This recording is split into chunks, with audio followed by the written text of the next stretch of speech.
What's up, PricePlow Nation and NutraBio Bio Crew fans? This is Mike and Ben with PricePlow, and of course, Mark Glazier, founder and CEO of NutraBio. So, we just did an interview talking about the FDA audit, and you've been more than open with disclosing things, showed us the plant tour. We'll link back to all those videos. But Mark, I almost want to say, like, when I first started this, my idea for PricePlow started in the early 2000s. I started coding in 2007, launched 2008, we started blogging, and so much has changed by then. And I keep coming back to the idea that it was Mark Glazier and NutraBio that kept pushing the needle and kept moving things forward towards where you've made our lives easy and you've moved this industry to so much more openness. So I almost want to say, like, you've won. You've accomplished, in my opinion, you've accomplished the mission. First off, we're able to see exactly where our stuff's open. We are able to know the exact dosages of every ingredient, even the inactives. I know how much sucralose is in my whey protein isolate because of you. We are now able to watch a plant tour of where it's made, and we now know the laws that exist behind the scenes that, you know, a lot of consumers don't have to know, but it's great to see. And now tons of brands have open formulas, non-proprietary blends, and it's moved so well to the fact that I feel like that mission's accomplished. Like, so first off, congratulations. You probably disagree, but from my point of view, what's next? Like, do you know where I'm going with this? Yeah, it's a never-ending battle. I think in the beginning when we first started the non-prop concept in 2001, everybody laughed at us. The industry thought we were crazy, and years went by where everybody just made fun of us. You know, you can't do that. If you tell them what dosage it is, then you have to put in real dosages. And if you do that, you can't afford your product. And everything's like come around now. So even though we might have pushed the needle a little, I think what's happening is you have all these other companies who are doing it now. And that's really the force that's making the change. Like that one voice might start it all. Right. But now you have like Ghost is fully transparent. Nutrex is fully transparent. I would venture to say that like the minority is the bad now. Like on our channel, if I do not review a good product, right, I get shit on for it now. You know, it's like if you throw a dart in a good supplement store now, you'll hit a good product. Right. It wasn't like that when we started. That's where that's what I'm saying. So I don't want to like. We might say we're first, but it's not important. It's not to criticize other people. That's fine. I'll take that. But all these companies now that are jumping on and doing it, now the big battle's out there. So we're still getting attacked for it. Over the last year or two, there was this whole new crew of people starting to attack me all over again. Oh, proprietary blends are good. You know, I'm coming up with all these reasons for it. And there's no reason for a proprietary blend. But so many companies have moved in that direction now, it's not going back. So, you know, I got to give credit to all of them. I mentioned one or two. I hate to do that because then I'm keeping so many other out. That just popped in my head. Right. But it's that group that's now there, that next generation that's popping out now that are really going to, you know, stabilize this quality effort in the industry. So this is an amazing time for the consumer. You know, just like it's been a renaissance over the last few years of all these guys coming out and just saying, okay, we're going to do it the right way. And some of them are doing it the right way maybe because they have to and they feel, you know, this is the way it's going, but a lot of them aren't. I mean, I meet so many owners of these companies, Ben does too, you do, that are really freaking passionate about what they do. Remember like 2 years ago when we would do seminars or we would do videos and like, we would talk about all the scams in the industry. It's like, there were like dozens of, it's like, what are we going to talk about today? Right. Like now it's like, a lot of them have, every day I see a new company that has some sort of full disclosure on their way. Some sort of source yield type thing. And they're doing it in so many different ways, and I'm always so happy to see someone doing it in a new way. It's not NutraBio's way, it's not Ghost's way. There's everyone like trying to do their best, and it's inspiring. Yeah, it's really cool. I think it's great for the consumer. This whole thing. So what now? But I mean, it's go pack it up, live on the beach. no, it's ongoing. I mean, our biggest battle now. I mean, it looks like everything's under control, but our biggest battle is ingredients. We fight for ingredients day by day. I mean, we test these ingredients coming in, they fail. We have companies that are trying to scam us all the time. You know, we have companies that will produce a product and we'll accept it, and it'll have a C of A and a specification, and they'll produce under the specification and just change the specification and ship it to us, and we have to catch that. We have to say, oh, it's supposed to be 99.3. This came out at 99.1, but they changed their spec. You can't fucking change the specification. That's what the specification is. We fight for that every day. We got product in the other day. I don't know, we have to sift everything before we do it. It had glass in it, you know? We had to reject this entire company. We had all kinds of, it's the biggest battle I have right now is raw ingredients and building that, we talked about earlier, foundation, because these companies just don't seem to care. Mm-hmm. We're limited by where we can buy from. I've disqualified more companies than I buy from now. I'm gonna have a bad reputation. People aren't gonna wanna sell to me because they know that I'm gonna attack them when they do stuff like this. Mm-hmm. But that's I think where the industry has to start to focus on. Now that the brands are cleaning up and the brands are coming out and doing this stuff, we gotta go backwards for them. Because CFR 111 does not apply to these manufacturers. They can do whatever the fuck they want. It comes into me, and now I gotta prove it before I put it in my product, and I gotta prove my end product. And that's kind of the biggest, I think that's the frontier right now, is everybody's starting to expose these. Now I'm gonna get 5 calls today, they're, oh, we don't wanna sell to you anymore. And it does happen, people will outright not sell to me, because they know if the product comes in here, I'm gonna test it, and if I catch something stupid, that I'm gonna. You don't put them on blast on social media. You're not like saying XYZ company did this. I might start to. No, I gotta tell you, I did this. You saw the one with protein a while where they shipped me 10, I don't remember, 7 or 8 lots of protein in one truck. They were all a year and a half old, and I told the whole story. And Bruce Neller attacked me, and he said, you know what? You got to expose that company. It's your duty to expose that company so nobody else gets hurt. I think it was that one. And he said that to me, and he was absolutely right. I think we have to do that. We can't just hide it and let the next company buy the product. You know, we're trying to build an industry here. You know, so I can hide that fact, and then John over there goes and puts in his product, and he gets caught in his product. I don't want that to happen. I want the industry to grow as a whole.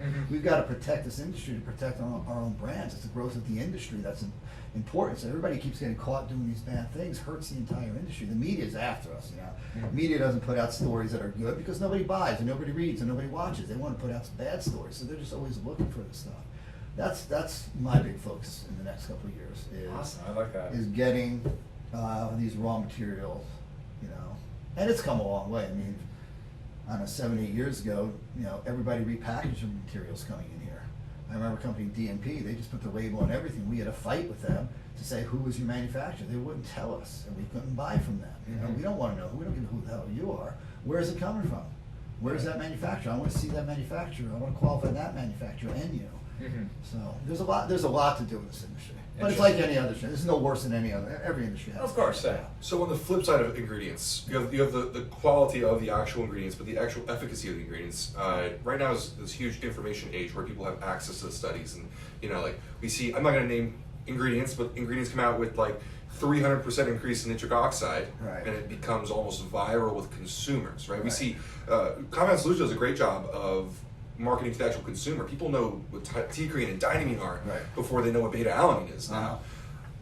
But not all of these studies are, I'll say, honest or, you know, well prepared.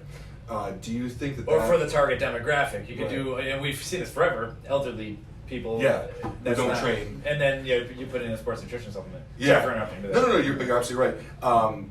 Do you think that front, because I know we've talked a little bit about ingredients that you're looking at using, do you think that front is changing as well?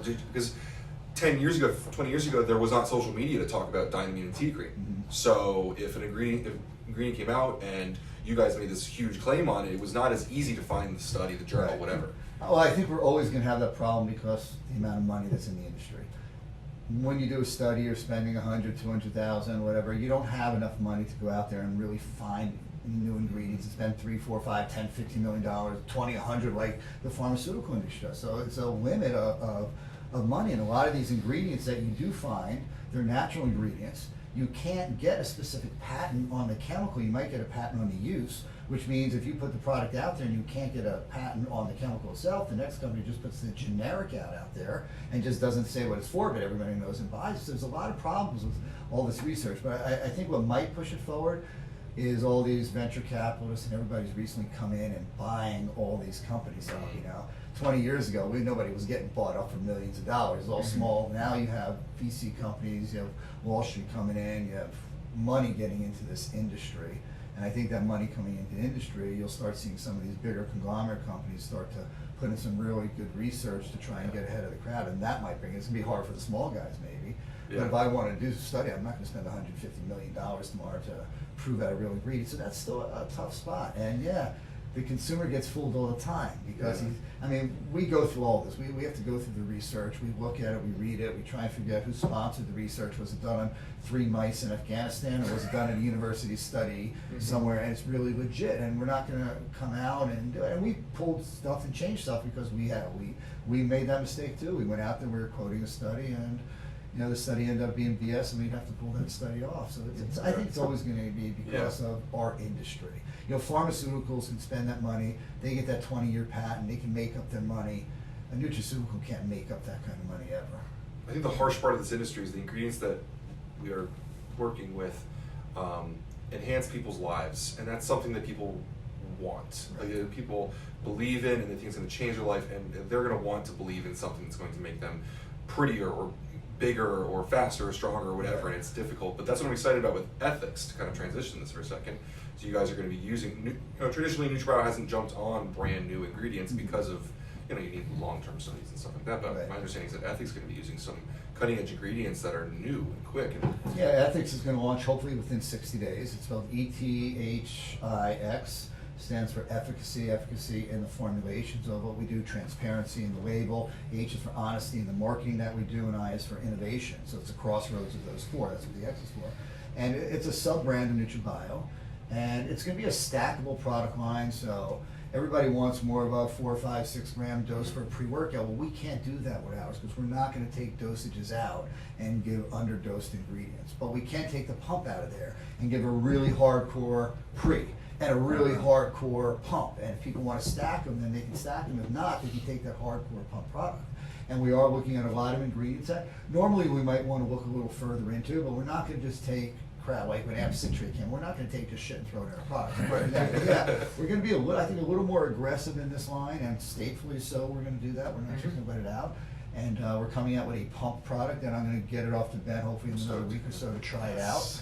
Again, we're looking at the research, we're looking at the studies, we want to see what's out there. Like I think we might even be the first one to put Fitnox out on the marketplace in this pump if we get it out. But we like the research, we've looked at the research on it, okay? That's the first time I've heard of a single ingredient that was going to come out with the brand, so. I don't think it's out with any brand yet. People are talking about it, but we looked at it, we liked it, But there's other ingredients that people are pushing us into doing because it's a hot item right now that we're looking at. We just don't like the research on it, so we're not going to put it out. So we're going to be a little more aggressive in this. It's going to be a direct to retail store only, so it's going to be going out in stores only. So does that make it easier because NutraBio is huge on safety and everything, but becoming grass is a lot of money for an ingredient. Grass is required for a lot of retailers that you work with, GNC, Vitamin Shop, Body.com. Does that free up your ability for some ingredients? Like Diamine just became grass in last month. No one was able to put anything in Body.com or GNC, which are 2 huge retailers of yours. Since ethics is only brick and mortar, will that allow you to use more things? Or are you considering not using grass ingredients for everything? No, I don't think it's going to free up too much more than that. We're not going to go with stuff that just is crazy out there. Yeah. So it sounds like we're going to do, we are going a little further over the line, but you're not going to ever see a DMAA or an Right, you're not going gray area. You're going just a little bit less research than you would put into NutraBio Pre, which is like gotta be time tested. This is the go-to, and we're still looking to make sure there's an NDI on there that it's going to be illegal to do. Right, gotcha. And we're even looking at CBD right now. I think that's a forefront. In the future. I mean, it's an amazing. Right now, I don't trust CBD on the market because we've tested a whole bunch of brands, and it is the Wild West. Nobody's passing the test. There's nothing in there. There is in there. Who knows what the hell it is? And that's bad for the market because people are using it, trying it, and then all of a sudden it's not working. And bad about it. But I mean, it's like everybody thinks CBD is just like pot in a pill or something like that. It's going to relax them or something, but it's not. I mean, CBD has a huge possibility. I mean, when was it, 1994? That the cannabinoid system was in it's the shea. Yeah, I think it was 1994 or 2004. 2004. The shea was not. 2004 when this whole cannabinoid system was found in the body. I mean, it's a system like the endocrine system in the body, but we know nothing about it. They think it creates homeostasis between the other systems in the body, but I mean, we have to start looking at that now because that might be nothing at all, or it might be able to change everything we think about our body. It's not just pot in a bottle and that's going to relax me. It could really have a lot of effects. So companies have to look at that right Yeah. now. That could be a frontier of a whole new thing. Interesting. And 90% of people I speak to have no idea that there's like there's these receptor cells in Total the body receptor. for it, It's There's kinda certain cool. foods that you can target them and give yourself the munchies and stuff. That's It the was, whole part of the. developed in 2004 by Israeli scientists, but because THC is illegal and nobody's ever really done any The research. laws And keep it changing, blows, right? It blows my mind how we found the system. We don't know what the hell it does anymore. Yeah, they occasionally find a new body part and stuff. It's Yeah. like it's just like little long fibers and stuff that go around, and it's always interesting. Yeah, so Staying on that's top of something that. we're definitely. I mean, a lot of people have jumped into it right away. We're not ready to jump in yet because we want to make sure we want to know that it's serious out there, that the ingredients are Right. efficacious. Just finding efficacious ingredients are difficult right now. Mhm. The laws are all over the place right now. You're allowed to grow hemp industrial with under 0.03% THC, but different states don't allow it, do allow it. So there's all kind of complications in that. But it's you're shipping definitely over state something lines. What's that? You're shipping over state lines here, Right. so there's a lot. Can you manufacture? Can you sell it? Can you manufacture? Within Yeah. a raid my facility? So there's all kind of things. The big thing for us is we want to know what's going out there, so we have to have some part in the manufacturing of it. So we're not just going to buy some crap from somebody, throw it in a bottle. And Oh, sell it. yeah. So The that's testing will be a on nightmare the for that. frontier. It's something I'm spending a lot of money in research right now and looking into, but we'll see where it goes. All right. Awesome. Well, thanks again, Mark. Absolutely, man. Thank you for everything.